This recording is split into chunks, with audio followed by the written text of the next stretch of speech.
नमस्कार साथियों, आप देख रहे हैं विजय क्लासेस जयपुर। आज हम राजस्थान का इतिहास एवं संस्कृति की जो हमारी सीरीज चल रही है उसका दूसरा दिन है। उसमें अपन ने पहले चरण में राजस्थान का परिचय से संबंधित कौन से क्षेत्र को क्या कहा जाता है उनका अध्ययन किया है। इसमें अपन विभिन्न सभ्यताओं की जानकारी अध्ययन करेंगे, जैसे कालीबंगा सभ्यता में कौन कौन सी चीजें मिली, हमें आहट सभ्यताओं से कौन कौन से उपकरण मिले।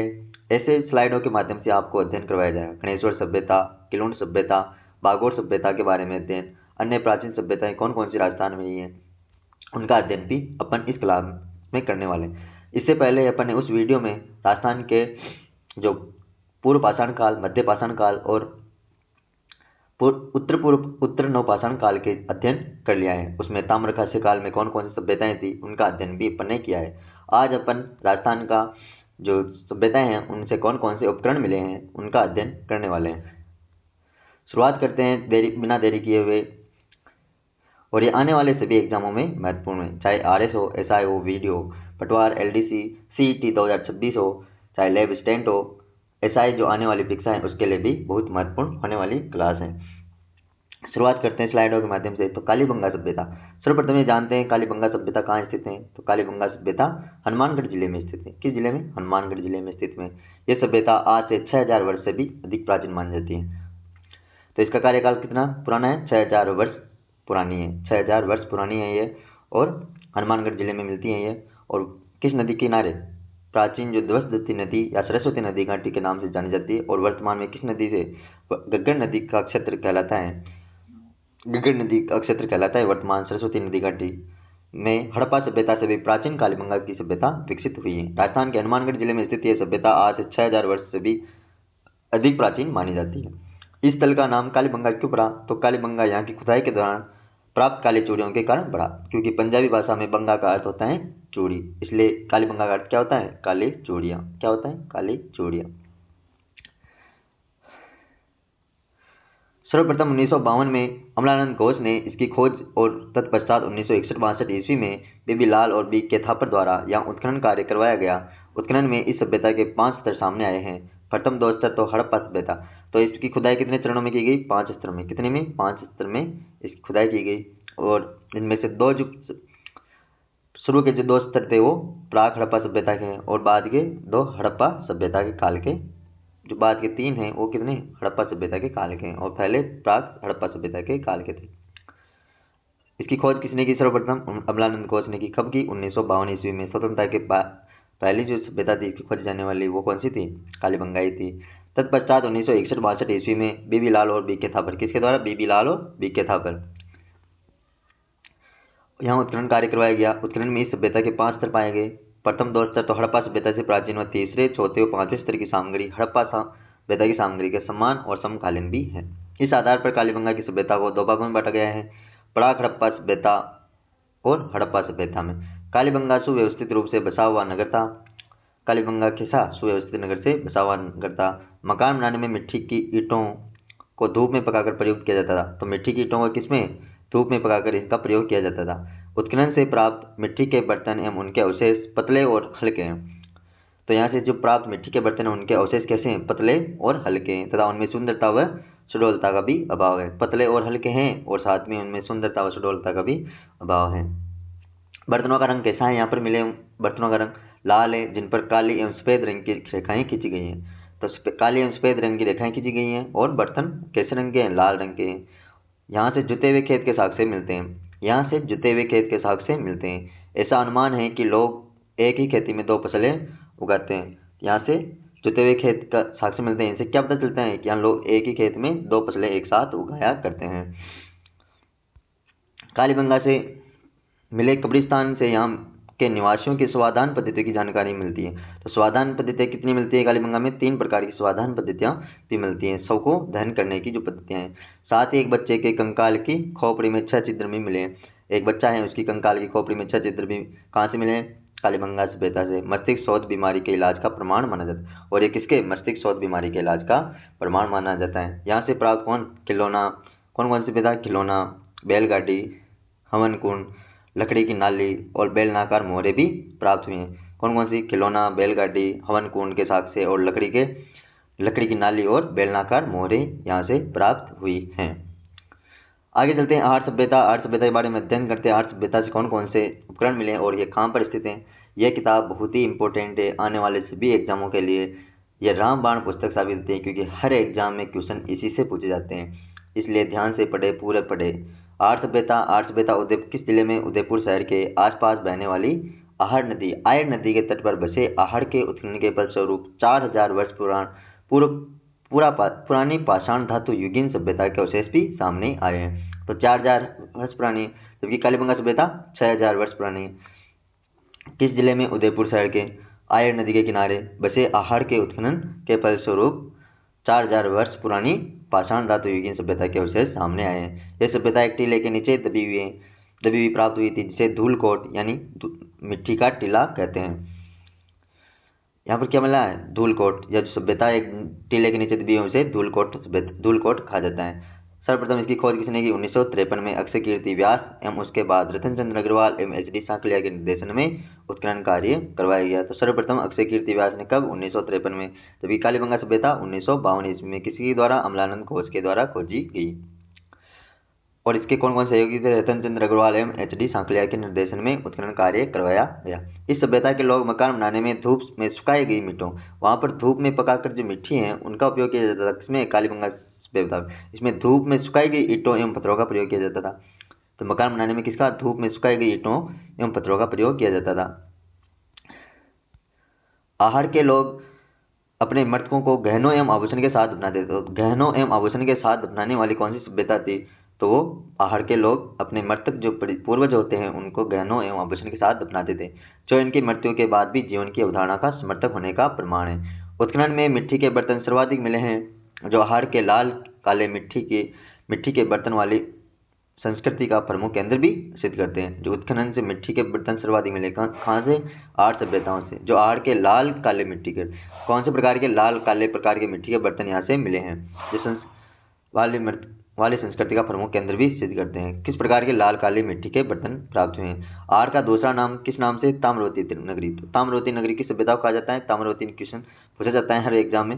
ताम्रवती नगरी किस सभ्यता को कहा जाता है? तो आर्य सभ्यता को ताम्रवती नगरी कहा जाता है। यहाँ के तांबे के औजारों एवं उपकरणों के अत्यधिक प्रयोग के कारण रखा गया होगा। किसके कारण? तांबे के औजार एवं उपकरण अधिक मिलने के कारण यहाँ ताम्रवती नगरी इसका नाम रखा गया।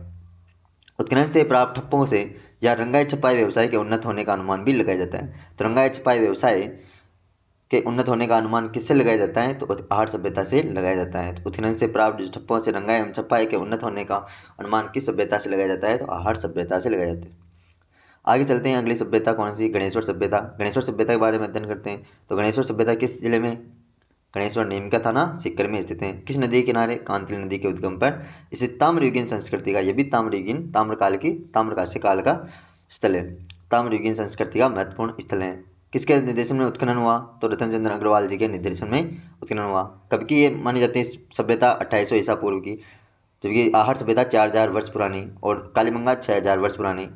जबकि इसके अलावा गणेश्वर सभ्यता कभी मानी जाती है? 2800 ईसा पूर्व की सभ्यता के अवशेष भी मिले हैं। गणेश्वर से अत्यधिक मात्रा में तांबे के आयुध व उपकरण मिले, जो इसे ताम्रयुगीन सभ्यताओं के में प्राचीनतम सिद्ध करती है। इसलिए इसे ताम्रयुगीन सभ्यताओं की जननी भी कहा जाता है। किस सभ्यता को? गणेश्वर सभ्यता को ताम्रयुगीन सभ्यताओं की जननी भी कहा जाता है।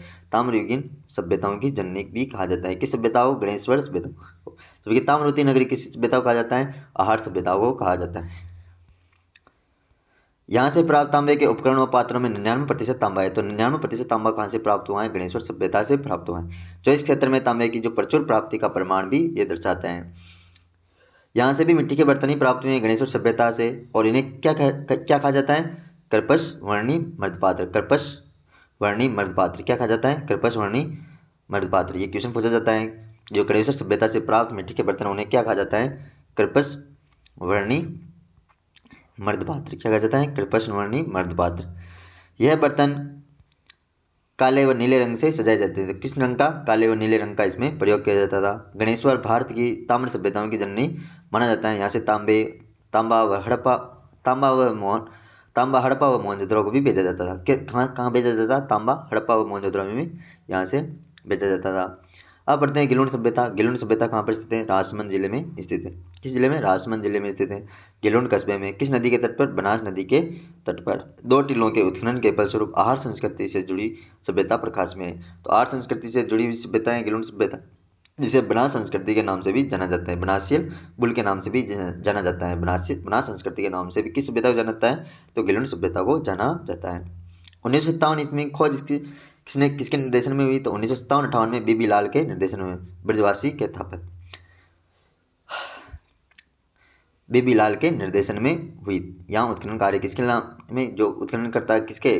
कालीबंगा सभ्यता के जो समय जो सहयोगी करता थे बीबी लाल, उसके निर्देशन में गिलोन सभ्यता की उत्खनन कार्य किया गया। कब? 1957-58 में। क्वेश्चन पूछा जाता है बार बार।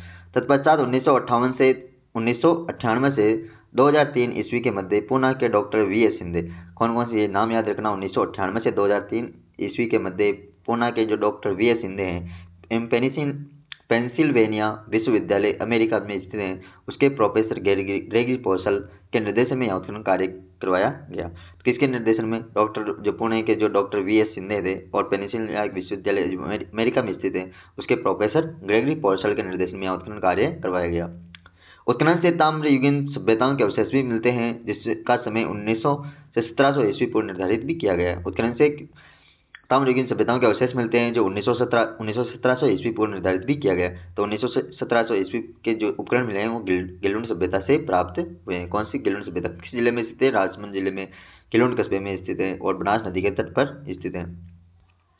गिलोन से 5 प्रकार के मिट्टी के बर्तन मिले हैं। तो क्वेश्चन पूछा जाता है गिलोन से कितने प्रकार के मिट्टी के बर्तन मिलते हैं? तो 5 प्रकार के। कौन कौन से रंग के? सादे, जो सफेद हो, काले, पॉलिशदार, भूरे लाल और काले चित्रित मर्दमान। लाल काले चित्रित मर्दमान। कौन से? लाल काले चित्रित मर्दमान भी मिले हैं और एक भूरे रंग के पॉलिशदार, सादे, काले, ये सभी मिट्टी के बर्तन मिले हैं। कहाँ से? गिलोन सभ्यता से। उत्खनन में मिट्टी के खिलौने भी प्राप्त हुए हैं। पत्थर की गोलियां, ये क्वेश्चन पूछा जाता है, पत्थर की गोलियां कहाँ से प्राप्त हुई? गिलोन सभ्यता से। मिट्टी के खिलौने प्राप्त हुए हैं। हाथी दांत की चूड़ियों के अवशेष, ये क्वेश्चन बहुत ही इंपॉर्टेंट है। हाथी दांत की चूड़ियों के अवशेष कहाँ से प्राप्त हुए? यह याद रखना, हाथी दांत की चूड़ियों के अवशेष कहाँ से मिले हैं? गिलोन सभ्यता से। आहार में जो पक्की ईंटों, जो आग में पकाई हुई ईंटें का उपयोग नहीं हुआ है, आहार में सुखाई गई ईंटों का प्रयोग हुआ था, जबकि आहार में पकी हुई यानी ईंटों का प्रयोग नहीं होता है, जबकि गिलोन में इनका प्रचुर उपयोग होता है। तो आग में पकाई गई ईंटों का प्रयोग कहाँ पर होता है? गिलोन सभ्यता। जबकि सुखाई गई ईंटों का प्रयोग कहाँ पर होता है? आहार सभ्यता में होता है। ये बहुत ही इंपॉर्टेंट है आने वाली एग्जामों में।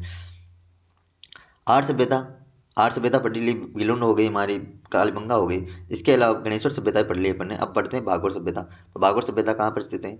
भागोर सभ्यता भीलवाड़ा जिले में स्थित है। किस नदी पर? भागोर में खोटाई नदी तट पर स्थित है। तो खोटाई नदी कहाँ पर स्थित है? भीलवाड़ा जिले में स्थित है। डॉक्टर VN मिश्र के निर्देशन में 1967 से 70 ईस्वी तक उत्खनन कार्य करवाया गया। तो इसका उत्खनन कार्य कब करवाया गया? 1967 ईस्वी से 1970 ईस्वी तक उत्खनन कार्य करवाया गया। भीलवाड़ा जिले में स्थित है, खोटाई नदी के तट पर स्थित है, डॉक्टर VN मिश्र के निर्देशन में स्थित है और 1967 से 1970 तक उत्खनन कार्य भी करवाया गया। किस सभ्यता का? भागोर सभ्यता का।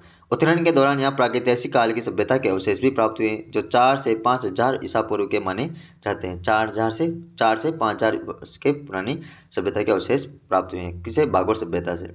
उत्खनन से प्रागैतिहासिक काल के अवशेष प्राप्त हुए हैं। 4 से 5000 ईसा पूर्व की ये सभ्यता है। कितने? 4000 से 5000 ईसा पूर्व की सभ्यता ये मानी गई। यहाँ से बड़ी संख्या में लघु पाषाण उपकरण भी मिले। लघु पाषाण उपकरण किस सभ्यता से मिले? भागोर सभ्यता से। इसीलिए इसे मध्यकालीन जो मध्य पाषाण युग में इसकी खोज हुई थी और इस सभ्यता के निवासियों के आख्याटक होने को प्रमाणित भी करते हैं। और ये क्या करते हैं? इस सभ्यता के निवासियों के आख्याटक होने का प्रमाण यहाँ से जो तांबे के उपकरण मिले हैं, जिसमें भागोर से तांबे के उपकरण मिले हैं, जिसमें छेद वाली सुई महत्वपूर्ण है। यहाँ से कृषि व पशुपालन के प्राचीन साक्ष्य प्राप्त हुए हैं, जो ये दर्शाते हैं कि भागोर सभ्यता में आख्याटक होने का प्रमाण भी देते हैं। भागोर मध्य पाषाणकालीन सभ्यता का स्थल व लघु पाषाण उपकरणों का केंद्र भी था। भागोर किस सभ्यता का केंद्र था? स्थल था, मध्य पाषाणकालीन सभ्यता का स्थल है। और लघु पाषाण उपकरणों का माइक्रोलिथ जो उपकरण मिले हैं वो भागोर सभ्यता से मिले हैं। माइक्रोलिथ मध्य पाषाण काल को कहा जाता था। बहुत ही इंपॉर्टेंट है भागोर सभ्यता। तो भागोर सभ्यता के बारे में कीवर्ड याद रखो। भीलवाड़ा जिले में स्थित है। किस जिले में? भीलवाड़ा जिले में। खोटाई नदी पर स्थित है। किसके द्वारा? वी.एन. मिश्र के द्वारा। कब? 1967 से 70 ईस्वी में उत्खनन कार्य किया गया। यहाँ से कौन कौन से लघु पाषाण उपकरण मिले हैं? 4 से 5000 ईसा पूर्व की मानी जाती है। सभ्यता के निवासियों के आखेटक होने का प्रमाण है। बागोर से तांबे के उपकरण प्राप्त हुए हैं। छेद वाली सुई कहाँ से प्राप्त हुई? बागोर से। कृषि और पशुपालन के प्राचीनतम साक्ष्य कहाँ से? बागोर सभ्यता से प्राप्त हुए हैं। मध्य पाषाणकालीन सभ्यता स्थल तथा लघु पाषाणकालीन उपकरण का केंद्र भी बागोर सभ्यता रही है। अब इससे पहले जान लेते हैं अन्य महत्वपूर्ण प्राचीन सभ्यताएं कौन कौन सी 10वीं किताब में दे रखी है, उनका अध्ययन भी अपन ऐसे ही करते हैं। अन्य प्राचीन सभ्यताओं में भीनमाल दे रखी है। भीनमाल कहाँ पर है? झालोर में स्थित है सभ्यता। तो सभ्यता की एक महत्वपूर्ण सभ्यता है। उत्खनन कार्य किसने करवाया? R.C. अग्रवाल, रतन चंद्र अग्रवाल ने। किसने करवाया? रतन चंद्र अग्रवाल ने। किस सभ्यता का? भीनमाल झालोर की जो सभ्यता है उसकी उत्खनन कार्य करवाया था। यहाँ से क्या क्या प्राप्त हुआ? रोमन एम्फोरा सुरा पात्र मिला है। रोमन एम्फोरा कहाँ से मिला है? तो भीनमाल जालोर की सभ्यता से। एक यूनानी सुराही भी मिली है जो इसके विदेशी व्यापार का केंद्र होने की पुष्टि करता है। तो यूनानी सुराही एम्फोरा सुरा पत्र जो मिला है वो भीनमाल की क्या पुष्टि करता है? तो विदेशी व्यापारों का केंद्र होने की पुष्टि करता है। किसके? भीनमाल जालोर का। भीनमाल का प्राचीन नाम क्या है? मिलता है श्रीमाल। भीनमाल का प्राचीन नाम क्या है? श्रीमाल। इस प्रकार इसवाल और अब पढ़ते हैं इसवाल। इसवाल सभ्यता कहाँ पर है? इसवाल उदयपुर में। इसवाल कहाँ पर? उदयपुर में। ये प्राग ऐतिहासिक कालीन सभ्यताएं। किस प्रकार की सभ्यता है? प्राग ऐतिहासिक कालीन सभ्यताएं। इसवाल किस प्रकार की? प्राग ऐतिहासिक कालीन सभ्यताएं। यहाँ से किस प्रकार के? समृद्ध लोह उद्योग के साक्ष्य मिले हैं। समृद्ध लोह उद्योग के साक्ष्य भी यहाँ से मिले हैं और प्राग ऐतिहासिक कालीन सभ्यता भी ये है। कौन सी? इसवाल कहाँ पर है? उदयपुर में। ये याद रखने। अब बढ़ते हैं मत्स्य। प्राचीन मत्स्य जनपद में स्थित बेराट सभ्यता कहाँ पर है? जयपुर में। वर्तमान में किस जिले में? कोटपुतली बहरोड जिले में स्थित है। कौन कौन सी पहाड़ी मिली यहाँ? बीजक की पहाड़ी, भीम की डूंगरी और महादेव जी की डूंगरी से हड़प्पा सभ्यता और मौर्य काल के अवशेष हुए। तो क्वेश्चन डायरेक्ट पूछा जा सकता है कि बीजक डूंगरी, भीम डूंगरी व महादेव की जो बेराट सभ्यता है उनसे किस सभ्यता के अवशेष प्राप्त हुए हैं? तो हड़प्पा सभ्यता और मौर्य काल के अवशेष प्राप्त हुए हैं। और किन किन ने इसका उत्खनन करवाया? तो दयाराम साहनी के द्वारा सर्वप्रथम 1937 में उत्खनन कार्य करवाया गया। फिर नील रत्न बनर्जी और कैलाशनाथ दीक्षित ने जैसे विद्वान इसके उत्खनन कार्य से जुड़े हुए थे। कौन कौन से? दयाराम साहनी, नील रत्न बनर्जी और कैलाशनाथ दीक्षित। बेराट से एक गोल मंदिर व अशोक स्तंभ के अवशेष भी प्राप्त हुए हैं। तो एक गोल मंदिर व अशोक स्तंभ के अवशेष कहाँ से प्राप्त हुए? बेराट सभ्यता से प्राप्त हुए। बेराट के समय भी अशोक का भाब्रू अभिलेख प्राप्त हुआ है। अशोक का जो भाब्रू अभिलेख है वो कहाँ से प्राप्त होता है? बेराट सभ्यता से प्राप्त होता है, जो अशोक के बौद्ध धर्म का अनुयायी होने का सबसे पुख्ता प्रमाण है।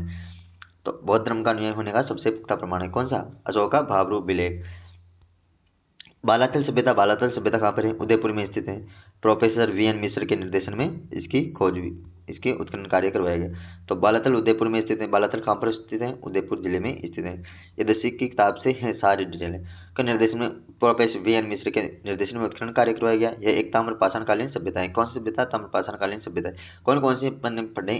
ताम्रपाषाणकालीन है, कांस्य युगीन आगे पढ़ेंगे। वो पिछले वीडियो में भी अपन ने अध्ययन कर लिया है।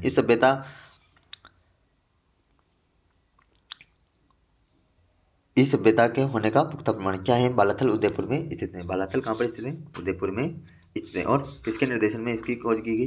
बालाथल की खोज किसके निर्देशन में की गई?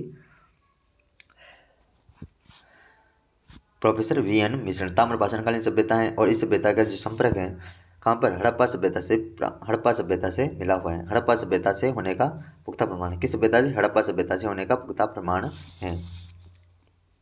आगे चलते हैं। इन महत्वपूर्ण सभ्यताओं के अतिरिक्त कौन कौन सी है? रंगमहल जो सभ्यता है कहाँ पर है? हनुमानगढ़ जिले में स्थित है। ओजियाना कहाँ पर है? भीलवाड़ा जिले में स्थित है। नगरी चित्तौड़गढ़ में स्थित है। बरौर कहाँ पर है? गंगानगर में। तिलवाड़ा बाड़मेर में स्थित है। जोधपुर। तिलवाड़ा कौन सी है? उत्तर पाषाणकालीन सभ्यता स्थल है। जोधपुरा कहाँ पर है? जयपुर में। सुनारी, झुंझुनू और नौहा भरतपुर में। ये जोधपुरा, सुनारी, नौहा और रेड टोंक वाली कौन सी सभ्यता? लोह युग की सभ्यता है। नगर टोंक आदि प्राचीन सभ्यताओं के अवशेष भी राजस्थान में प्राप्त हुए हैं। राजस्थान में अब आर्य संस्कृति का प्रसार हड़प्पा सभ्यता के पतन 1800 ईस्वी पूर्व के आसपास के मिलते हैं। तो राजस्थान में जो आर्य संस्कृति, जो वैदिक सभ्यता का जो समय प्रारंभ होता है राजस्थान में, वो कब माना जाता है? 1800 ईस्वी पूर्व के आसपास का माना जाता है, ईसा पूर्व के आसपास। भारतीय इतिहास में वैदिक सभ्यता का समय प्रारंभ होता है और इसी समय 1800 ईसा पूर्व के समय ही भारतीय इतिहास में वैदिक सभ्यता का समय प्रारंभ होता है। इस सभ्यता के बारे में जानने का प्रमुख सोर्स में 4 वेद हैं। राजस्थान के बाद कितने वेद हैं? 4 वेद। कौन कौन से वेद होते हैं? ऋग्वेद, यजुर्वेद, सामवेद और अथर्ववेद। और इसलिए इसे वैदिक सभ्यता कहा जाता है। राजस्थान में सभ्यता के अवशेष कहाँ पर मिलते हैं? तो वैदिक सभ्यता के अवशेष कहाँ पर मिलते हैं राजस्थान में? तो ये क्वेश्चन पूछा जाता है, वैदिक सभ्यता के अवशेष कहाँ पर मिल सकते हैं राजस्थान में? तो अनूपगढ़ जो गंगानगर में स्थित है, तरखान एवं डेरा व चक चौसठ से मिले हैं। तो राजस्थान में अवशेष कहाँ से मिले वैदिक सभ्यता के? अनूपगढ़, तरखान व डेरा चक चौसठ से मिले हैं। महाकाव्य काल में राजस्थान के आर्य की अनेक बस्तियों के उल्लेख मिलते हैं। तो महाभारत महाकाव्य काल में राजस्थान में आर्यों की अनेक बस्तियों के उल्लेख भी मिलते हैं। रामायण से ज्ञात होता है कि राम रावण युद्ध के समय जब दक्षिणी सागर ने अपने ऊपर सेतु बनवाना स्वीकार नहीं किया, तो भगवान राम ने उसे भयभीत करने के लिए खींचा हुआ अपना अमोघ वस्त्र राजस्थान की ओर फेंका ही था, जिससे यहाँ समुद्र के स्थान पर मरुस्थल हो गया था। राजस्थान में भी जो मरुस्थल है उसका निर्माण कैसे हुआ, इसकी कथा है। ये पारंपरिक कथाएं हैं, ये हिंदू धर्म के लिए बहुत ही महत्वपूर्ण है। यद्यपि आज वैज्ञानिक युग में इस कथा को स्वीकार नहीं किया जा सकता, किंतु रामायण के रचयिता राम राजस्थान के भूभाग से परिचित है और यह इससे प्रमाणित भी होता है। यह तो प्रमाणित हो जाता है। आगे चलते हैं। महाभारत में भी राजस्थान के आर्यों का पर्याप्त उल्लेख हुआ है। महाभारत के अनुसार राजस्थान का जंगल प्रदेश कहाँ पर स्थित है? बीकानेर कौरव पांडव राज्य के अधीन था। किसके अधीन था जंगल प्रदेश? कौरव पांडव राज्यों के अधीन था। और मत्स्य राजा उनका मित्र या अधीनस्थ हुआ करता था। मत्स्य कहाँ पर है? तो जयपुर में स्थित मत्स्य जनपद। कहाँ कहा जाता है कि पांडवों ने अपने अज्ञातवास का एक वर्ष भेष बदलकर मत्स्य देश, जो भरतपुर, अलवर और जयपुर क्षेत्र में स्थित था, के शासक विराट के दरबार में व्यतीत किया था। और महाभारत युद्ध में विराट अपनी सेना सहित पांडवों की ओर लड़ता हुआ मारा गया था। 10वीं किताब से पढ़ रहे हैं अपन, एक्स्ट्रा कोई चीज नहीं पढ़ रहे हैं। भारतीय इतिहास की बात महाभारत के युद्ध के पश्चात से महात्मा बुद्ध के समय तक का राजस्थान का इतिहास भी अधिकार में है, क्योंकि इस समय के बारे में जानने के लिए पर्याप्त पुरातात्विक व लिखित साक्ष्य भी प्राप्त नहीं होते हैं। किंतु बुद्ध के समय के भारतीय इतिहास के ऐतिहासिक युग के आरंभ होने के साथ ही राजस्थान के इतिहास के संबंध में भी पहले की अपेक्षा कुछ अधिक और स्पष्ट प्रमाण जानकारी मिलने लगती है। बौद्ध ग्रंथों के आधार पर विद्वानों का मत है कि 6वीं शताब्दी ईस्वी पूर्व में भारतीय राजनीति के रंगमंच पर दो प्रवृत्तियां विशेष रूप से दिखाई देती है। प्रथम जनपदों का उदय, द्वितीय साम्राज्य विस्तार हेतु जनपदों के मध्य संघर्ष। अब बढ़ते हैं कौन कौन सी सभ्यताएं ताम्रयुगीन सभ्यताएं हैं, कांस्य युगीन की कौन कौन सी सभ्यताएं हैं राजस्थान में, उनका अध्ययन अपन करते हैं। ताम्रयुगीन सभ्यताएं कौन सी है, कांस्य युगीन कौन सी है और लोह युग की कौन सी सभ्यताएं रही हैं। ताम्रयुगीन सभ्यताओं में आहड़ उदयपुर पर स्थित है, गणेश्वर, निमका थाना, गिलोन, राजमंद वाली, झाडोल कहाँ पर है? उदयपुर में स्थित है। आहड़ भी उदयपुर में। पिंड पांडलिया चित्तौड़गढ़ वाली, कुराड़ा नागौर में, साबणिया पुगल बीकानेर की, नंदलालपुरा, किराड़ोत और छीतवाड़ी ये तीनों कहाँ पर हैं? जयपुर में स्थित है। ये सभी ताम्रयुगीन सभ्यताओं के स्थल है। एलाना कहाँ पर? जालौर में। बूढ़ा पुष्कर अजमेर वाली, काल मोहल्ले सवाई माधोपुर, मल्लाह भरतपुर, बालाथल उदयपुर, ओजियाना भीलवाड़ा और आहड़ सभ्यता उदयपुर, ये जो सभी सभ्यताएं और ताम्रयुगीन सभ्यताएं। कांस्य युगीन में एक ही सभ्यता थी, कौन सी थी? कालीयुगीन, कालीबंगा सभ्यता, कालीबंगा हनुमानगढ़ सभ्यता, और इससे भी ताम्रयुगीन सभ्यता भी कहा जाता है इसे, तो लेकिन तांबे के उपकरण भी यहाँ से मिले। कालीबंगा हनुमानगढ़ सभ्यता कांस्य युगीन सभ्यता कहा जाता है। याद रखना है। लोह युगीन सभ्यता में कौन कौन सी सभ्यताएं हैं? नोह, भरतपुर, जोधपुरा, जयपुर, सुनारी, नीमका थाना, रेड टोंक, ईसवाल कहाँ पर है? उदयपुर, बेराट, कोटपुतली, बैरोड, नगरी, चित्तौड़गढ़, बराड़, श्री गंगानगर, नलियासर, जयपुर और भीनमाल जालोर से लोहे की सभ्यताओं के प्रमाण मिलते हैं। ये चार तो याद रखना, नोहा, जोधपुरा, सुनारी, रेड। इसके अलावा ईसवाल उदयपुर में, बेराट, नगरी, बराड़, नलियासर और भीनमाल जालोर में स्थित है। ये इनका याद रखना है। आगे चलते हैं। अन्य सभ्यताएं कौन कौन सी हैं? धौली मगरा सभ्यता कहाँ पर स्थित है? उदयपुर में स्थित है। जहाँ पर आहड़ सभ्यता का नवीनतम स्थल है। धौली मगरा उदयपुर में स्थित जो आहड़ सभ्यता का नवीनतम स्थल है। चंद्रावती सभ्यता कहाँ पर स्थित है? सिरोही में स्थित है। यहाँ से क्या प्राप्त हुआ है? गरुड़ासन पर विराजित विष्णु भगवान की मूर्ति मिली है। गरुड़ासन पर विराजित विष्णु भगवान की मूर्ति किस सभ्यता से मिलती है? चंद्रावती सभ्यता। कहाँ पर स्थित है चंद्रावती सभ्यता? सिरोही में स्थित है। चंद्रावती सभ्यता कहाँ पर स्थित है? सिरोही जिले में स्थित है। क्या मिला है यहाँ से? गरुड़ासन पर विराजित विष्णु भगवान की मूर्ति मिली है। कर्नल जेम्स टॉड ने भी इस सभ्यता का जिक्र अपनी पुस्तक में किया है। और कर्नल जेम्स टॉड ने भी इस सभ्यता का जिक्र अपनी पुस्तक में किया था। चंद्रावती सभ्यता का उपयोग किया था। गड़दरा कहाँ पर है? गड़दरा सभ्यता, गड़दरा कहाँ पर है? बूंदी में स्थित, रॉक पेंटिंग के लिए प्रसिद्ध है। छाजा नदी पर स्थित है गड़दरा, बूंदी पर। प्रथम बर्ड राइडर रॉक पेंटिंग के शैल चित्र भी यहाँ से मिले। किस सभ्यता से? गड़दरा सभ्यता से, जो बूंदी में स्थित है। प्रथम बर्ड जो राइडर रॉक पेंटिंग है उसके शैल चित्र कहाँ से मिले हैं? बूंदी सभ्यता से। यह देश में प्रथम पुरातत्व महत्व की पेंटिंग भी है। और यह देश में प्रथम पुरातत्व महत्व की पेंटिंग कौन सी है? प्रथम बर्ड राइडर रॉक पेंटिंग है, जो कहाँ पर स्थित है? गड़दरा, बूंदी में, छाजा नदी पर। अन्य तथ्य में याद रखो, पुरातात्विक जो ओम प्रकाश कोकी है बूंदी से भीलवाड़ा तक के जो 35 किलोमीटर लंबा एरिया है, विश्व की सबसे लंबी शैल चित्र श्रृंखला खोजी है। तो किसने खोजी है? ओम प्रकाश कोकी ने। बूंदी से भीलवाड़ा तक 35 किलोमीटर लंबी विश्व की सबसे लंबी शैल चित्र श्रृंखला खोजी है। भीलवाड़ा के गेंदी का छज्जा स्थान की गुफाओं में ये शैल चित्र भी मिले हैं। तो भीलवाड़ा के जो गेंदी का जो छज्जा स्थान की गुफाओं में ये शैल चित्र मिले हैं। चौथी सभ्यता कहाँ पर स्थित है? बीकानेर में स्थित है। इसके अलावा पीलीबंगा भी हनुमानगढ़ में स्थित है। पीलीबंगा कहाँ पर स्थित है? हनुमानगढ़ में स्थित है। उत्खनन कार्य किसने करवाया था? चौथी सभ्यता का उत्खनन कार्य अमलानंद घोष ने करवाया था और इसे कालीबंगा प्रथम के नाम से भी विख्यात है। नगरी कहाँ पर स्थित है? चित्तौड़गढ़ में स्थित है। और नगरी का प्राचीन नाम क्या मिलता है? मध्यमिका मिलता है। गुप्त काल के अवशेष नगरी चित्तौड़गढ़ से गुप्त काल के अवशेष प्राप्त हुए हैं और सीवी जनपद के सिक्के भी यहाँ से प्राप्त हुए हैं। जहाजपुर सभ्यता कहाँ पर? भीलवाड़ा। महाभारतकालीन अवशेष यहाँ से मिले हैं। नलियासर जयपुर। नलियासर कहाँ पर है? जयपुर में स्थित है, जो सांबर के निकट स्थित है। और चौहान युग से पहले के अवशेष भी यहाँ से प्राप्त हुए। चौहान युग से पहले के अवशेष सांबर के निकट स्थित है। नलियासर जयपुर में स्थित है। जहाजपुर सभ्यता जाजपुरा सभ्यता कहाँ पर? भीलवाड़ा में स्थित है, जो महाभारतकालीन अवशेष यहाँ से मिलते हैं। नगरी कहाँ पर है? चित्तौड़गढ़ में स्थित है। गुप्त काल के अवशेष और सीवी जनपद के सिक्के यहाँ से मिले हैं। डडीगढ़ सभ्यता है वो कहाँ से मिली है? अलवर से, जो 5 से 7 हजार साल पुराने शैल चित्र यहाँ से मिले हैं। और नवीनतम स्थल खोजा गया अभी कर्णपुरा नौहर में। कर्णपुरा कहाँ पर स्थित है? नौहर हनुमानगढ़ में स्थित है। इसके साथ एक चैप्टर समाप्त होता है। हमारी जो सीरीज चल रही है डेली 50 MCQ, कल भी अपन ने 100 से ज़्यादा क्वेश्चन करवाए। आज शाम ये अपलोड होगी क्लास, इसलिए कल कुछ तकनीकी मिस्टेक होने के कारण वो अपलोड नहीं हो पाई थी। आज वापस अपलोड करेंगे, इसलिए डेली 50 MCQ सीरीज इसी की चल रही है और उसमें प्रत्येक लाइन से क्वेश्चन बनाए गए हैं और बहुत ही शानदार पैटर्न से क्वेश्चन बनाए गए हैं। और आप देखें तो आप आने वाले जो एग्जाम हैं उनमें आपको निराशा हाथ नहीं लगी और आप सफलता के कगार में पहुँचेंगे। Thank you. इसी के साथ में देखते हैं, ये सभ्यताएं पढ़ने ना सब, ये बहुत ही इंपॉर्टेंट है, इसके नाम याद रखना है।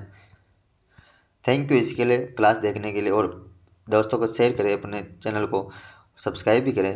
और आप यदि नए हो चैनल में तो चैनल को सब्सक्राइब करें और क्लास को शेयर करें। दोस्तों को बताएं कि इससे अच्छा मैटर नहीं पढ़ाया जा सकता, क्योंकि बहुत से मैंने टीचर देखे हैं वो ऐसा करते हैं कि 2 PPT लेकर आ जाते हैं और पूरे 1 घंटे क्लास ले लेते हैं। अपन ने पूरी सभ्यता 25 मिनट में निपटा दी है। इसी प्रकार बढ़ते रहे क्लास में और पढ़ते रहे और दोस्तों के साथ शेयर भी करें क्लास को। थैंक यू, धन्यवाद।